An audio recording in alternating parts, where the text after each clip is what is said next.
Hello students, कैसे हो आप लोग। Welcome to the Shyam the world of physics institute.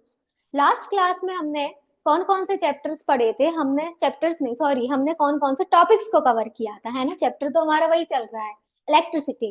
तो हमारे जो टॉपिक थे, जिसके बारे में हमने पढ़ा था, वो था फर्स्ट रेजिस्टिविटी। फिर क्या था, कॉम्बिनेशन ऑफ रेजिस्टर्स, जिसमें हमने क्या क्या देखा था, series combination and parallel combination. और साथ में हमने क्या देखा था, इलेक्ट्रिकल पावर। और हमने क्या देखा था, क्वेश्चन कैसा पूछा जाता है, डिफाइन वन वॉट। यही था ना। नाउ अब हम देखेंगे, आज का हमारा पहला टॉपिक है electrical energy. Electrical energy. So electrical energy जब हमने देखा था पावर में, पावर इक्वल्स टू क्या आया था, वर्क अपॉन चार्ज। यही आया था ना। यहां से हम इसको वर्क को किससे कंक्लूड कर सकते थे, एनर्जी से। ठीक है। तो अब हम देखेंगे कि इलेक्ट्रिकल एनर्जी होता क्या है। Product of power and time is called electrical energy. क्या है, product of power and time. Power and time का जो प्रोडक्ट होता है वो क्या कहलाता है, electrical energy. So it is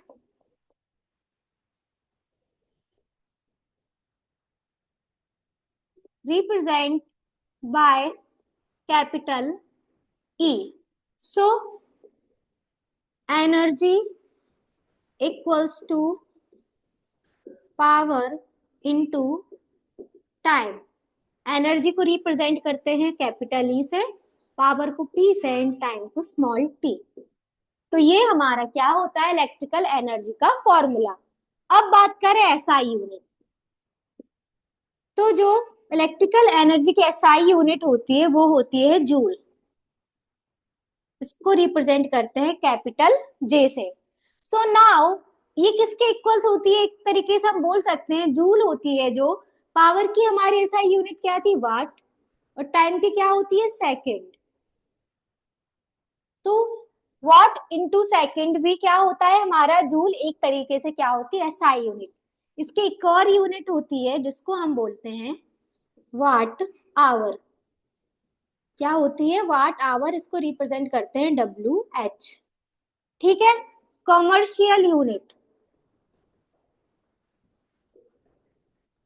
unit of energy, वो क्या होगी, उसको बोलते हैं किलो वाट आवर, यानी के डब्ल्यू एच। सो हमने देखा था किलो वाट आवर। हमने देखा था पावर वाले फॉर्मूले में कि 1 किलोवाट इक्वल्स टू कितने वाट होता था, 1000 वाट। और 1 आवर में कितने सेकंड्स होंगे, क्योंकि एसआई यूनिट तो हमारी क्या है, वाट एंड इंटू सेकेंड। तो 3600 सेकेंड। क्लियर। सो यहां से क्या होगा, 36 × 10⁵ वाट इंटू सेकेंड। अगेन यहां से हम क्या करेंगे, 10 का डिवाइड एंड मल्टीप्लाई करेंगे तो 3.6 × 10⁶ वाट इंटू सेकेंड को क्या लिख सकते हैं हम, जूल। तो 1 kilo watt hour equals to होता है 3.6 × 10⁶ जूल। इस तरीके से। क्लियर। नाउ अब इसी तरीके से जैसे हमने 1 वाट को डिफाइन किया है, उसी तरीके से हमको क्या करना है, 1 वाट आवर को डिफाइन करना है, या 1 किलोवाट आवर को।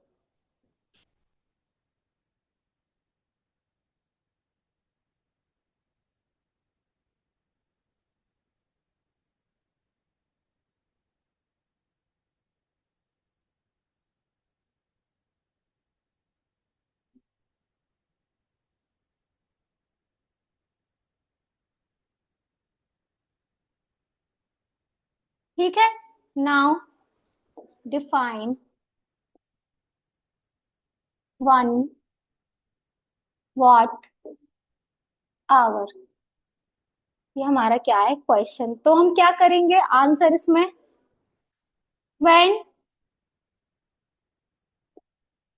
इस तरीके से हम इसकी डेफिनेशन तो लिखेंगे ही, बट अभी तक हम क्या कर रहे थे, किस तरीके से रिप्रेजेंट कर रहे थे इसको, हम लिख रहे थे पावर इक्वल्स टू, क्या था हमारा, सॉरी, क्या, एनर्जी, एनर्जी इक्वल्स टू क्या था, power into time.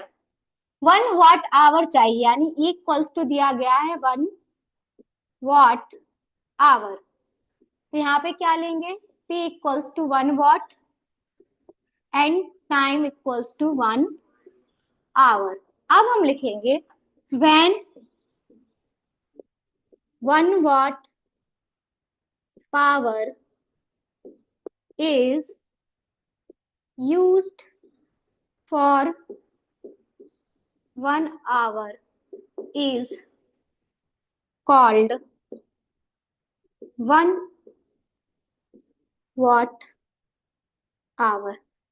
Clear? When 1 watt power is used for 1 hour is called 1 watt hour। Now हमारा नेक्स्ट टॉपिक होगा थर्मल इफेक्ट या heating effect of current.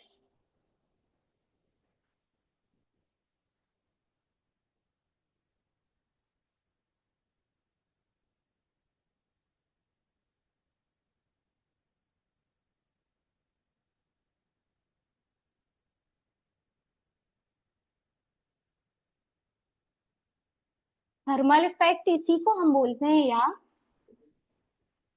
Heating effect of current.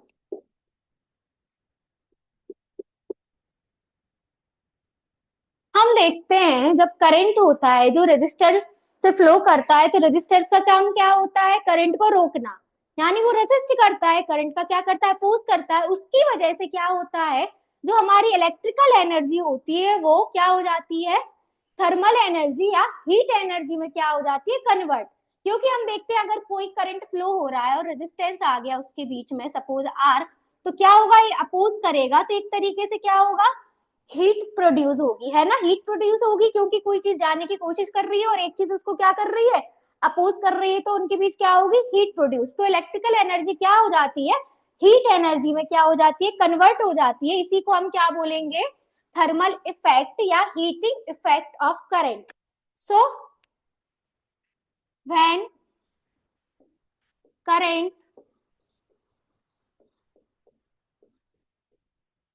Flows through resistor, so resistor opposes the current, due to which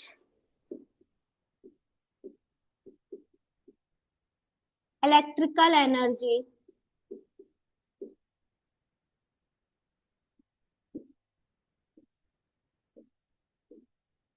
converted into heat energy।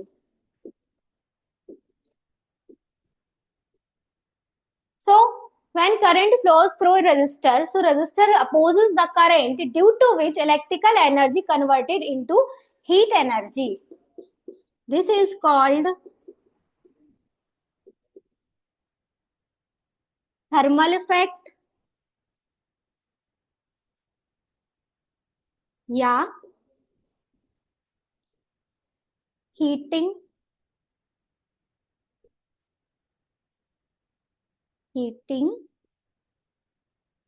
effect of current। ये किसने दिया था, it is given by joules.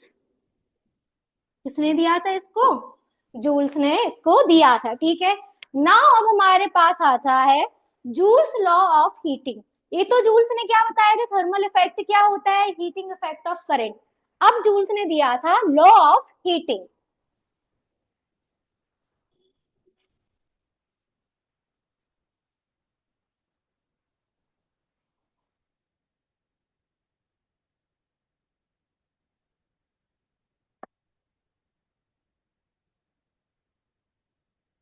Joules law of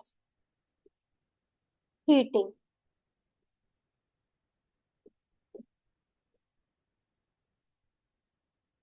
so joules law of heating, हम क्या करेंगे, एक battery बनाएंगे, एक रेजिस्टेंस बनाएंगे। ये क्या है, बैटरी, इसका पॉजिटिव टर्मिनल है, नेगेटिव टर्मिनल है। क्या होता है, हमेशा करंट किस तरीके से फ्लो करती है, high to low potential. Clear, current क्या है, आई फ्लो कर रही है, ये हमारा क्या है, रजिस्टर है। क्लियर है। So according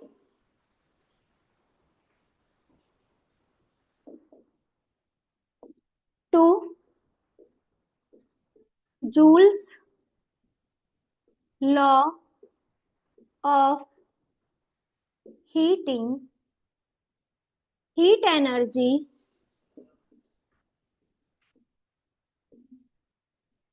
directly proportional to the square of current.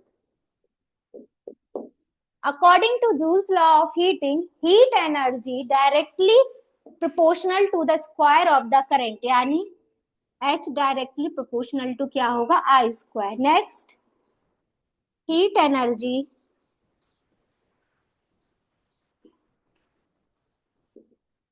directly proportional to the resistance. H proportional to R. Next is heat energy proportional to time t. Clear? So H proportional t. Question third. Combine